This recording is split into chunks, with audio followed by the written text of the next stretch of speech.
दोस्तों, क्या आप सोच भी सकते हैं कि एक आदमी $2500 हर मंथ सिर्फ नोटों को बांधने के लिए रबर बैंड का इस्तेमाल करता था। इस आदमी के पास इतनी रकम छुपाई हुई थी कि अगर चूहे भी अरबों रुपए खा जाते तो इस आदमी के लिए ये एक मामूली सा नुकसान था। जी हाँ दोस्तों, मैं कोलंबिया के सबसे बड़े ड्रग डीलर पब्लो एस्कोबार की बात कर रहा हूँ, जो एक वक्त में दुनिया का सबसे अमीर और दुनिया का सबसे बड़ा ड्रग डीलर था।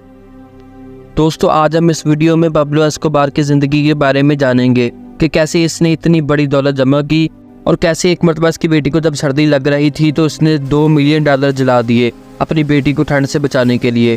तो वीडियो को लास्ट तक लाजमी देखना और ऐसे ही मज़ीद वीडियोज़ को देखने के लिए हमारे चैनल को सब्सक्राइब कर लेना।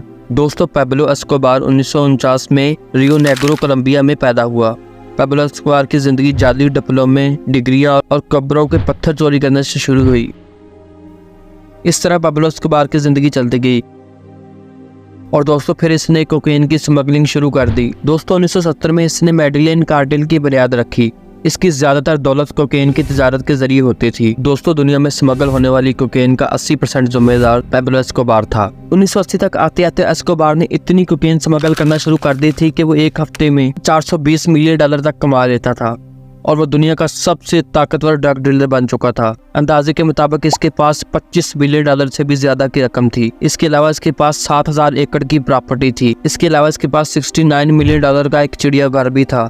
इसके पास बेशुमार कार्स, एरोप्लेन्स और कश्तियां थी। दोस्तों, इसके अलावा एस्कोबार का एक नारा था प्लाटा ओ पलोमो, यानी सिल्वर और लीड, पैसा या मौत। उसके रास्ते में आने वाले को कहता था कि वो इतना पैसा देगा तुम्हारी 7 पुश्तें बैठ के खा सकती हैं, और जो नहीं मानता था उसे मौत के घाट उतार दिया जाता था। दोस्तों, एस्कोबार के पास इतना ज्यादा पैसा हो चुका था कि इसको रखने के लिए जगह नहीं मिल रही थी। दोस्तों, एक बहुत ज्यादा मशहूर वाक़या ये भी है कि एक मरतबा इसकी बेटी को सर्दी लग रही थी तो इसने $2 मिलियन जला दिए ताकि अपनी बेटी को ठंड से बचा सके। दोस्तों, उसको एक खतरा गवर्नमेंट की तरफ से था तो इसने हुकूमत को $10 बिलियन की ऑफर की।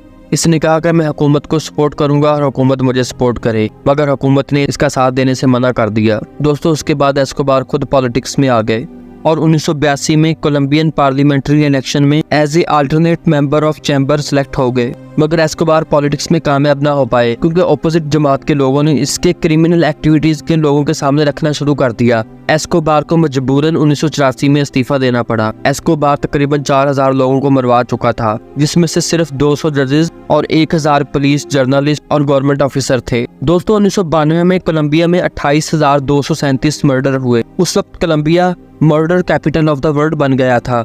अब कोलंबिया के ऊपर इंटरनेशनल भी दबाव पड़ना शुरू हो गया। उस वक्त के कोलंबियन प्रेसिडेंट ने एस्कोबार को सरेंडर करने का हुक्म दिया। एस्कोबार ने कोलंबियन गवर्नमेंट के सामने अपनी 2 शर्तें रखी।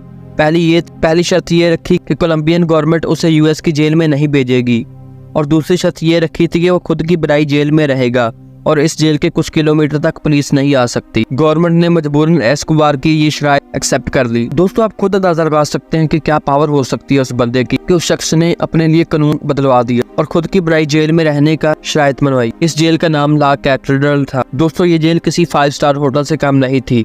इसमें swimming pool, cinema hall, waterfall, airport, इसमें सब कुछ था।